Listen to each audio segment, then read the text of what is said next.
Hello,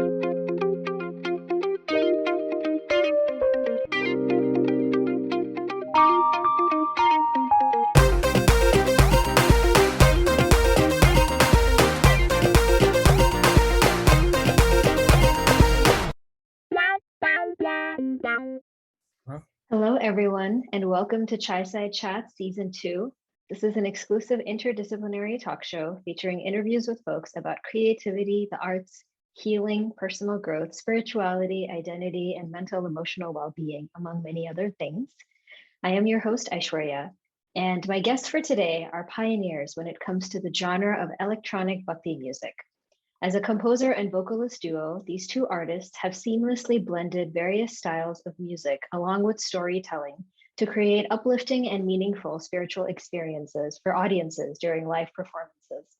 They're also pro YouTubers and regularly share music videos that you can check out on their channel, Eclipse Nirvana. Please welcome Aks and Lakshmi. Hi, folks. Thank you so much for being here and welcome to Chai-Side Chats. Thank you for having us. Yeah.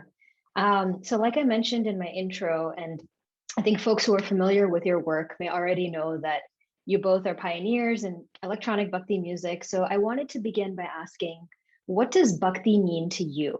How would you define it, and what is your personal relationship with it? Yeah, so Bhakti is, to us, it's a personal connection with the divine.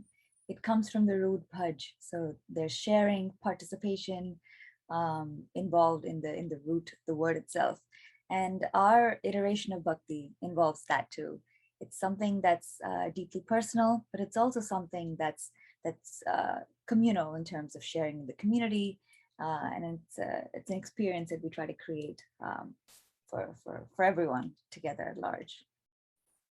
Yeah, and I think Bhakti is the recognition that there's a higher power working in our lives.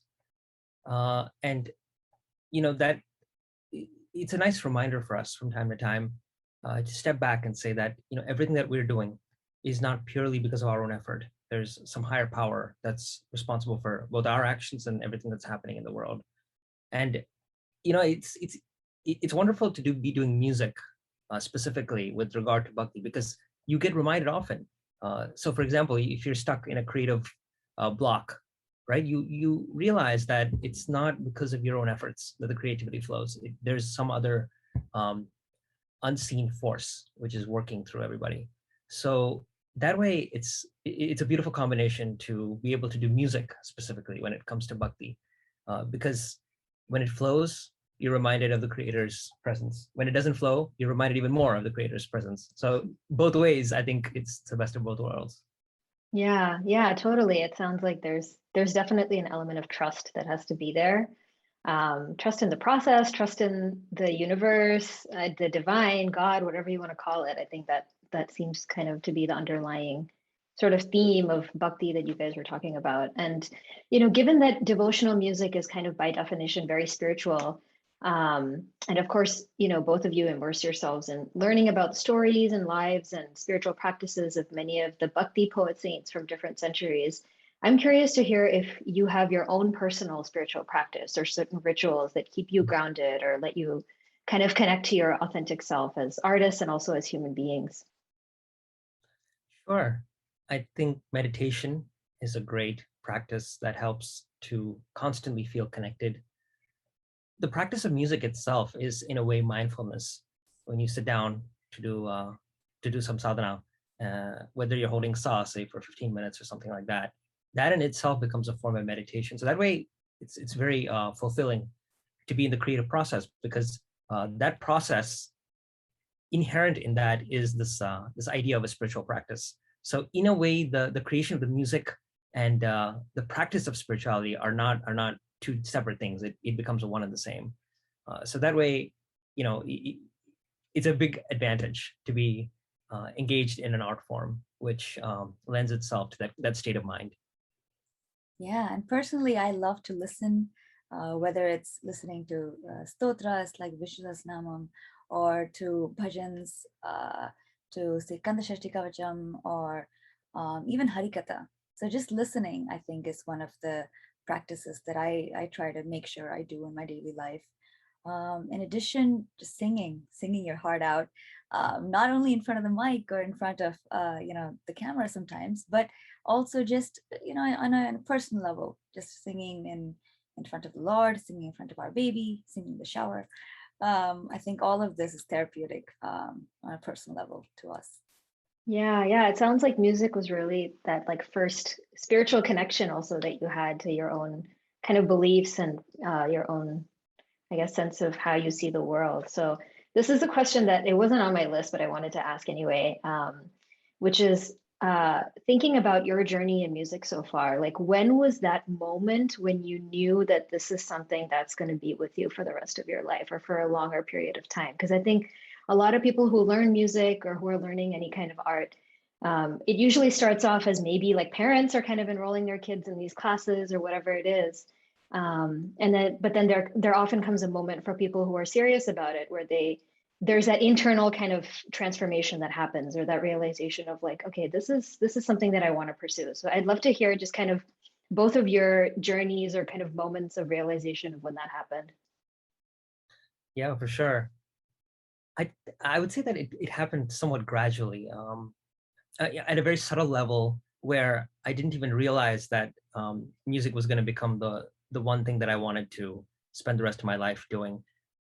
I grew up with it. I mean, I am from a family of musicians, so it was always there. And it's one of those things where when you're born into the tradition, you learn it, and you perform, and you're inducted into that tradition by virtue of your birth. But it becomes a choice a little later on when you have the maturity to understand what it is that you're doing. And I think age definitely helps with that. In my case, it happened in college. In college, I realized that one day I woke up and I realized that I was spending more time making music than I was pretty much doing anything else by choice. And I would choose it again and again, but it would kind of be something that attracts me. Only later did I realize that the reason I'm getting attracted to that again and again is because that's really my passion. So I think that point of realization, I think it hits you. One day you wake up and you realize that, wow, this is actually who I am. It's who I've been all along. But then again, similar to how we're trying to connect with the divine, throughout the course of our life, at some point we have to connect to ourselves as well, to see, who am I, what am I about, what do I stand for, what is it that what is it that gives my life meaning. And I think while it happened gradually, there was, I think, one point in college where I realized that, okay, yeah, this is it for me. Yeah, similarly, music has always been a part of my life, especially devotional music. So connecting with the divine through the medium of music was just something that was just a part of me. And I grew up with that, not even realizing that it was an integral part of who I was and what gave meaning to life for me. And somewhere, in college, it was a part of college life. I sang a lot in college as well. And then when I was working at Bloomberg in finance, I realized that I couldn't do this with the rest of my life. That just didn't seem right. Music was still a part of my life, and it was, but it was it was like the thing that I would do after work, and that just didn't seem to sit well with me. So then I made the commitment to switch career paths, and then it was during my master's when I realized that I don't want to teach, but I want to perform, and I want to spend my time singing out to the Lord and connecting with the divine, and using that medium, using my everyday to hone that medium. So it was I think it was when I was doing my master's that I realized that this was it. Yeah, that's great. I think it's I wanted to ask that question because a lot of people, and this is kind of transitioning to our next question about just the whole YouTube scene, right? I think a lot of people sort of imagine that this kind of success happens overnight. And I think a lot of your story points to the fact that it actually takes a lot of hard work. So, coming to the fact that, you both are like pro YouTubers and content creators. So I imagine there's some degree of pressure to regularly release videos on your channel. And so I'm wanting to know more about how you navigate some of those external pressures and sort of this question of like, who is this art even being created for? Like, I think sometimes when we become, when it becomes a career, it's like, this is the one thing that you are focusing on, it's where your money's coming from. So it's kind of like all eggs in one basket in some ways. So I'm curious kind of how you've navigated that pressure to kind of release content regularly and also, manage that with your own growth and development and evolution as artists as well. Initially it was us trying to find our artistic voice. When we started on YouTube back in 2012, it's actually been a while to where we are today. But when we started off, it was more finding what our unique take was going to be towards Bhakti. We were trying all different types of things, and I think finally over the course of doing it for many years, we settled on what our sound was as artists. So we were comfortable in that, and then once we were comfortable, then we started, getting a little bit of traction in terms of fan base and things like that. And then it became a question of, okay, YouTube, how does that figure into our overall business? On the one hand, we've been having a lot of fun and a lot of fulfillment creating this content. And of course, yeah, each video does take hours and hours of work. There's no question about it. We record the audio first, and then we do the video, and each one takes several hours to get just right. And this process repeats itself for every single video that people see on our channel. So, at some point, it became the question of, okay, we have fun doing this. How does it fit into our business? And,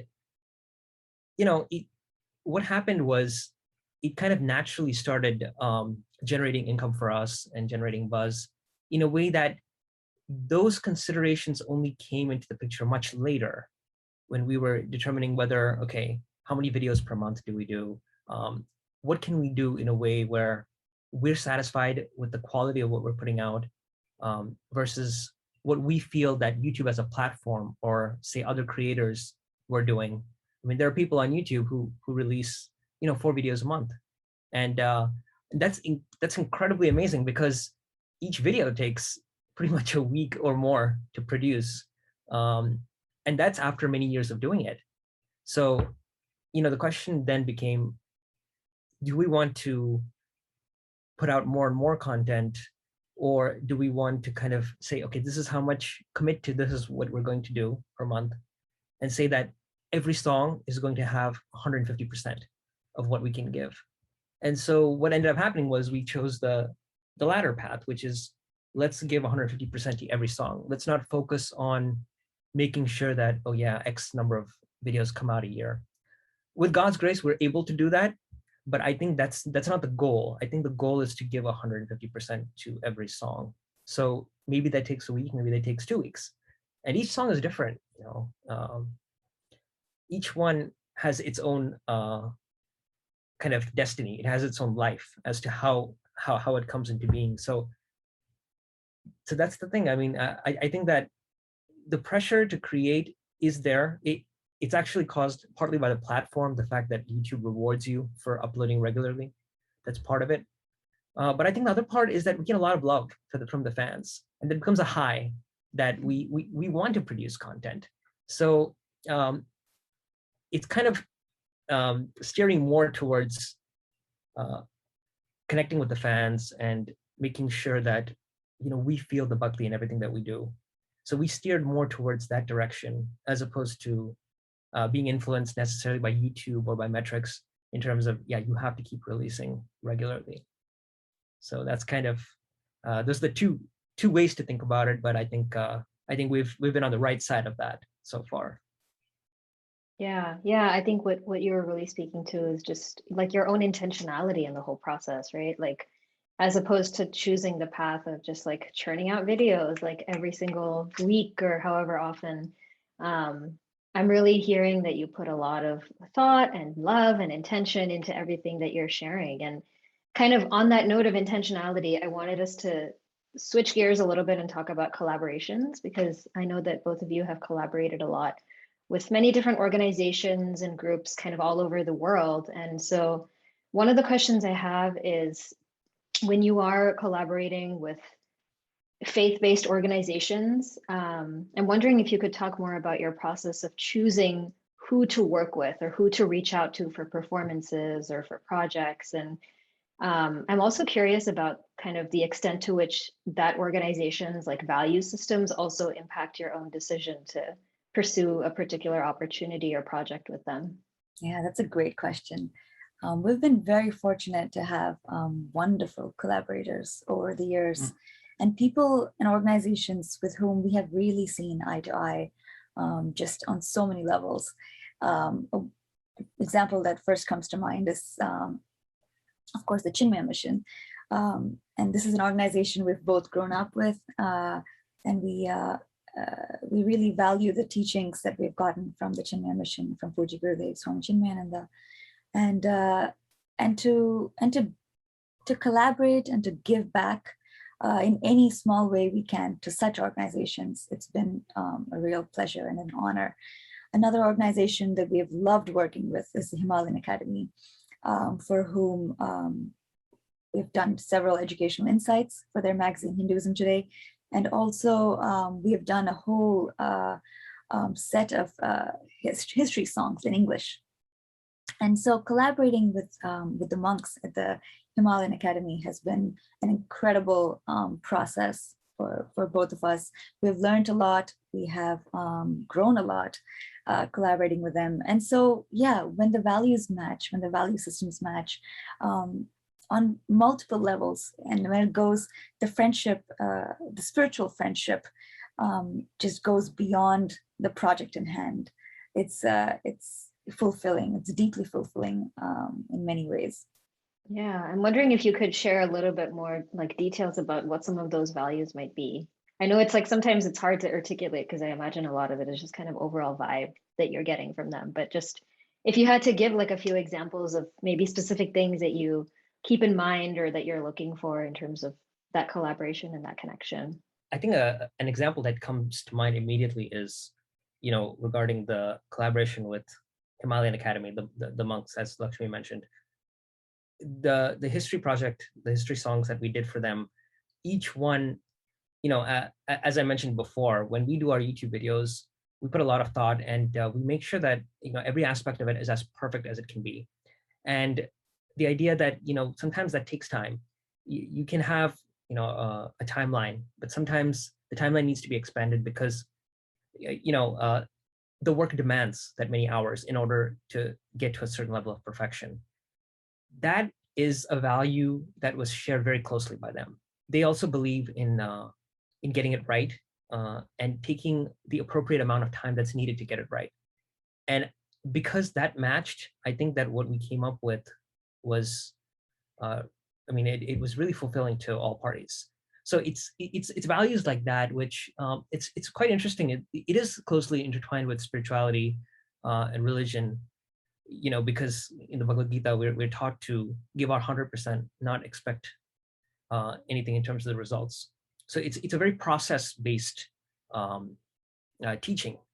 And I think that because the monks and us both kind of work that way naturally, that really lent itself to a great collaboration. And I think that's needed.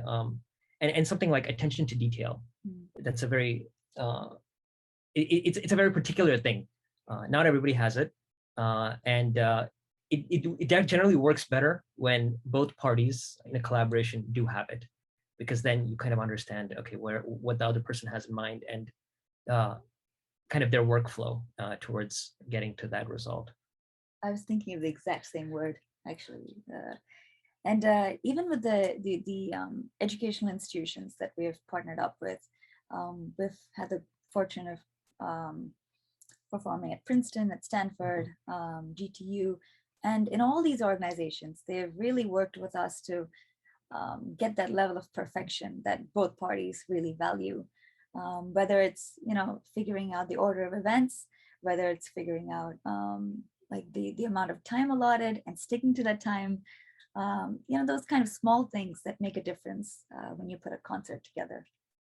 Yeah, that's great. Yeah, I'm glad that some of those collaborations have been really fruitful, and it sounds like long standing as well. Like you've continually been working with them for a long period of time, which is cool. Absolutely. So I wanted us to switch gears, and we are going to transition into our experiential activity for today. So I am calling this Intermodal Exploration with Oracle cards. I think all of my titles for experientials always sound way more fancy than they actually are, but you're way too modest. Yeah, I mean, basically the gist of it is, I think one of my intentions with Chai Side Chats and with this whole kind of initiative is to engage in conversations with artists and also kind of create space to have folks kind of reconnect with their art or reconnect with art in general, with creativity, with the creative process, with themselves. Because I think for a lot of professional artists, a lot of what ends up happening is kind of like we talked about earlier, right? Because of these external forces that be and capitalism and all of these things that we are dealing with and living with. I think there becomes a lot of like internalized pressure and kind of self-doubt and critiquing and all of these things that can come up. So I am hoping for our activity today that we can kind of reconnect to our artist identities. So I'm going to share an image, and I want to invite you to choose a card either based on the image or the word that reflects, responds to, or maybe helps to illuminate a little bit more the question of why you do what you do. So I will just leave the description there for now and pull up the image so you guys can take a look.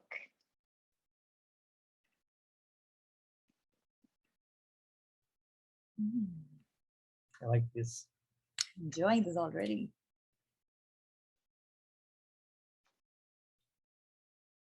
So for part two, using this card as kind of a starting point, I want to invite us to explore a little bit deeper. It can be using any art modality of your choice. So music or movement or writing or visual art or storytelling, whatever you're feeling drawn to.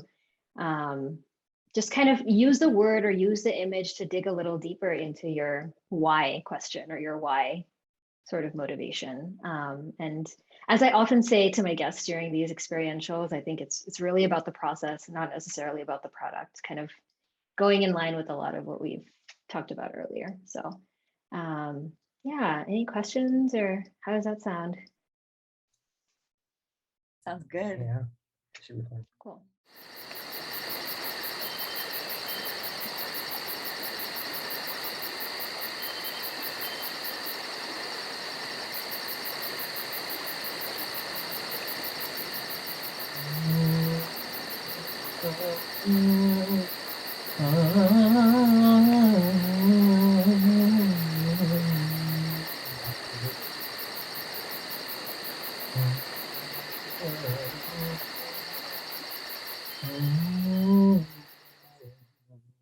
So I'm going to pull the image back up, and I would love to hear which card you all picked. So I chose Purification. The sunflower just called out to me.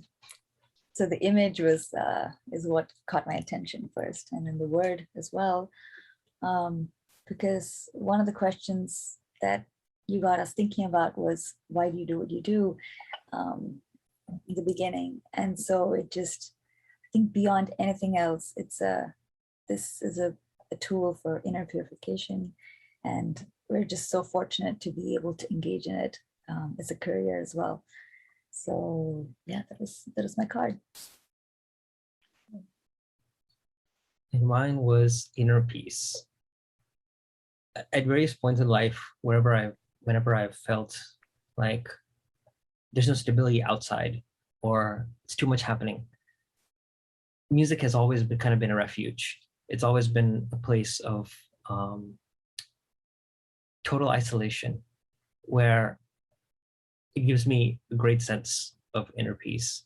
I can kind of just block out everything else, and it's just about focusing on the purity of the sound, and that to me is akin to meditation. So that way, sometimes when it's difficult to engage in the actual practice of meditation because too many things going on in the mind, music provides a great sort of target to latch onto, and you can just hone in on the sound and just forget everything else. So that's why I picked the inner peace.